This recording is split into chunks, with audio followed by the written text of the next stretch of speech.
You know, if you're going to make YouTube videos, you need to be one of three things. Either A, you need to be opinionated. B, well-informed.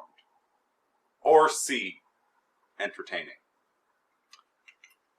I try and be all three, but we can all agree that I am definitely opinionated.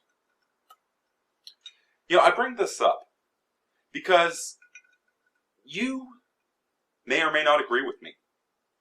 You might not like my politics, my music, my Italian mannerisms. You know, you might disagree with everything I say, but, and this is the point, you and I could sit down and have a cup of coffee or grab a beer, and we could have a civilized conversation. Words would actually be spoken and communicated to one another. And we still might not agree at the end of all of that. We might still have our differences, but we could have that conversation in a polite, civilized, and intellectual manner.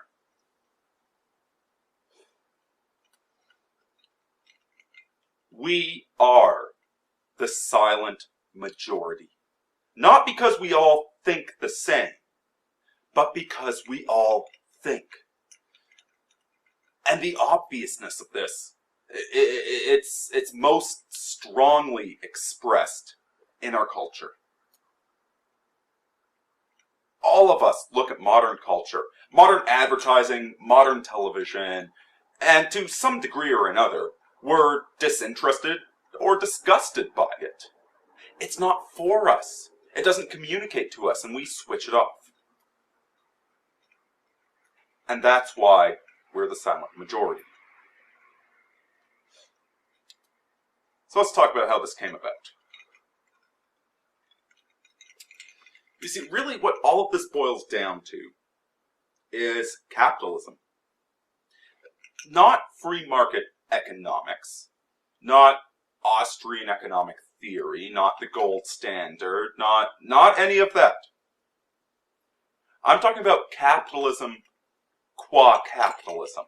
Capitalism as a moral purpose in life. Capitalism as the purpose of human existence. That all that matters about a country is its GDP. And all that matters about a company is how much profit it drives. You know, under the capitalist ideology, something like Linux is a complete and absolute failure, as opposed to a thriving community invigorating new technologies. No, to the capitalist mind, and in one sense we're all capitalists nowadays, to the capitalist mind all that matters is profit. It's funny, we talk about environmental regulation, but we always talk about it through that same capitalist paradigm, where the environmentalists are just looking to get their share of the pie, their share of the profit, their share of the influence. They approach politics and charity and ethics the same way a corporation approaches profit. And so, our culture nowadays is capitalist driven. It's not culture for the sake of having culture. It is culture to drive a profit. And where does the profit come from? It comes from advertising dollars. And you know, there's nothing wrong with advertising. If you have a product, you want to put it out there in the marketplace. You want people to know about it. You want people to think it's cool.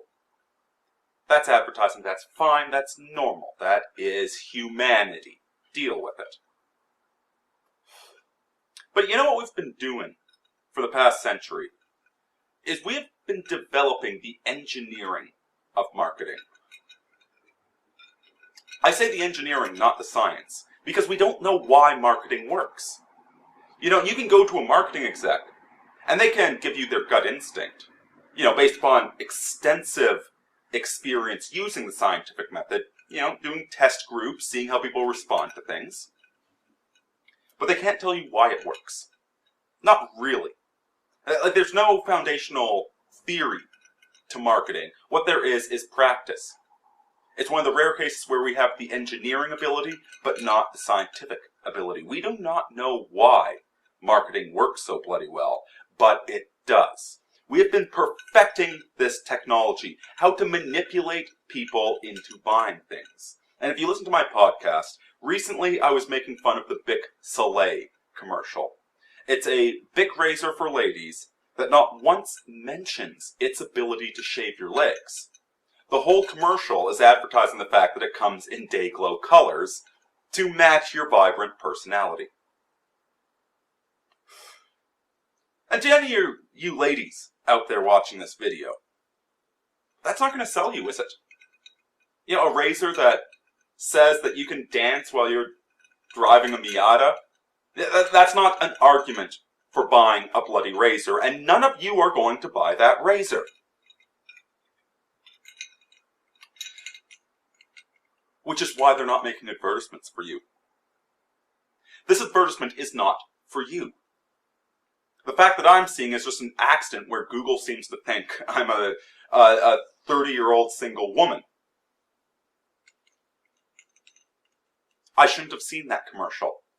That commercial was targeted. And I'm not its target. You ladies out there are not the target. And obviously you men out there are not the target. Because you are not idiots that buy stupid things that you don't need for no reason. You're the silent majority.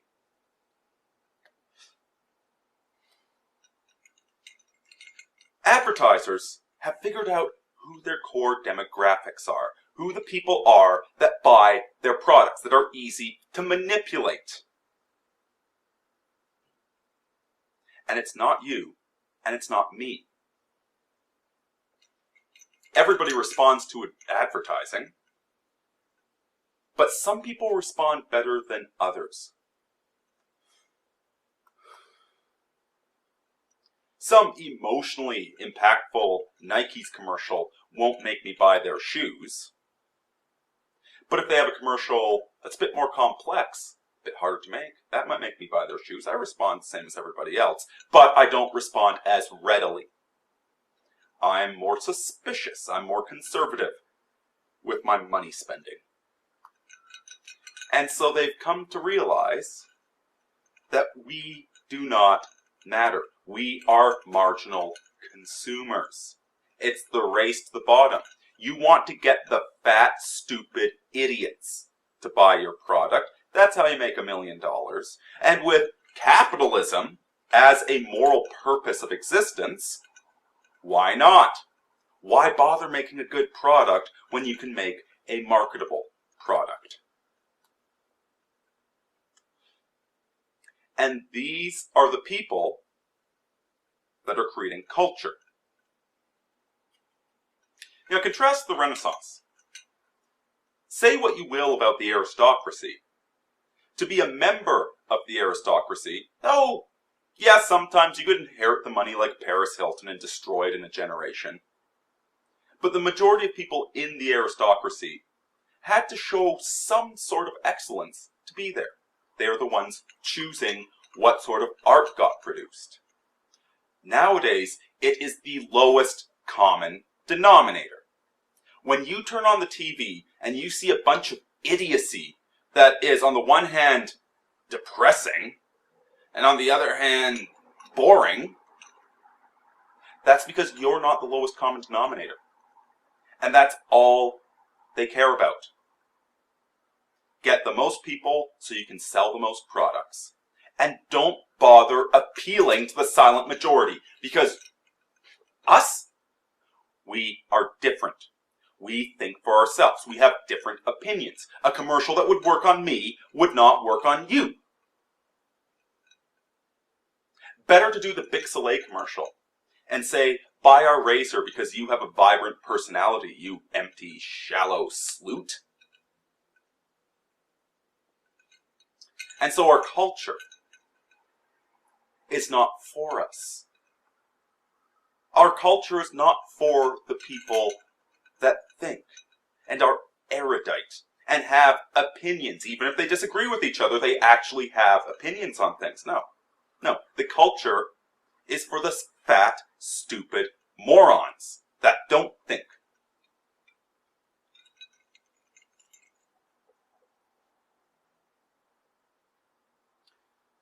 We are the majority. Every single day. Every single day I walk outside and I see the degenerates. But I also walk outside. And there's people, different walks of life, different priorities, different goals, different politics, different culture. And yet I can talk to those people. I can have a conversation.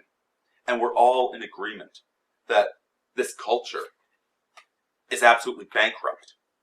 Saying I don't own a TV is no longer a point of bragging. It's just common sense. Why would I own a TV? There's nothing on it for me.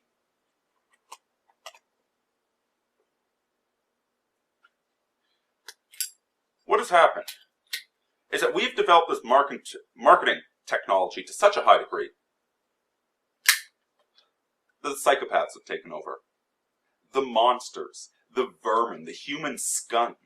The lizards wearing skin suits pretending to be people. These are the ones that have taken over. These are the ones dictating that all art, all culture needs to fit their marketing paradigm. And I'll tell you, the most frightening aspect isn't just that they've taken over our culture. That's depressing. The fact that we've replaced good music with auto-tuned garbage. That is depressing. That is sad. But even worse, these lizards in skin suits have taken over the moral guidance of our civilization. After all, what's one of the easiest ways to make money? Start a charity. People that actually care about charity tend to work 16 hours a day and make very little money because they're morally committed individuals. But if they weren't, there is so much money to be made in charity. And with this new technology of mass marketing, all of a sudden you can start creating charities that don't target the local school district. You try and do a Girl Guide charity in your local neighborhood. It's going to be based upon the reputations of those Girl Guide leaders.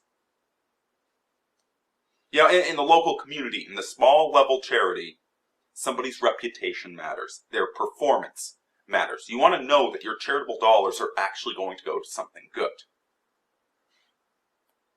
But when you start getting the mass market charities, the mass market politics, the mass market ideologues, when you get to that point and you start employing that scary technology of marketing, all of a sudden the monsters rise to the top. 90% of people are at least semi-intelligent. But it's that other 10%. You get that 10%. You create the illusion of having a huge influence. You not only get their marketing dollars, you also get the illusion. You get a bunch of idiots to show up to your rally, and suddenly it seems like a big rally. It seems like something we need to talk about in the newspapers, even though it's complete nonsense. And you're seeing this time and time again. The media has completely fallen into this trap. Whether you watch Fox or CNN, they're both equally corrupt. They're both equally pandering to their demographics. The social justice warriors are no different. The slutwalks, no difference there either. This is not about doing anything good in the world. It's about a bunch of lizard people in skin suits, a bunch of psychopaths, a bunch of monsters, a bunch of broken automatons seeing an opportunity for profit. And, you know, there's this Zoe nonsense. That girl behind Depression Quest. There's Anita Sarkeesian. You know, they're the anti-porn advocates. There's the Mothers Against Drunk Driving. That's actually another fun example. I recommend you look into that. Mothers Against Drunk Driving has been increasing the number of drunk driving related deaths for the past 15 years. Thanks to their prohibitionist policies. It's not about making the world a better place. It's about making a quick and cheap profit off of the lowest common denominator. And so us, we are the silent majority. The silent cultural majority. Even when we disagree with one another, we disagree or we have differing taste in a civilized manner. Whereas the guiding beacons of the modern culture are constructed by psychopaths.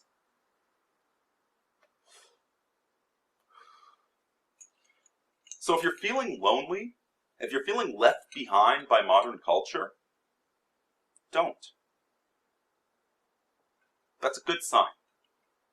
That's a sign that you are part of the majority, that you are part of the civilized, sane portion of society, because you're not being targeted with these stupid advertisements for Bic Soleil razors. You're not being targeted with these idiotic sitcoms, or these, any of this ridiculous, disingenuous, mendacious garbage coming out of the mainstream media. You are not the target because it's kind of hard to sell something to you. We'd rather just manipulate the idiots. And the solution to reclaim our countries, to reclaim our culture, is to realize you're not alone. You know, not to create an army. As soon as you create an army, one of those psychopaths gets to the top, you've got the exact same problem all over again. No, it's to embrace your individuality. Embrace the fact that you think for yourself. And start reaching out to your fellow citizens. Because a lot of them think for themselves too. It's just that we've all been told we're the only one that doesn't believe in Big Brother.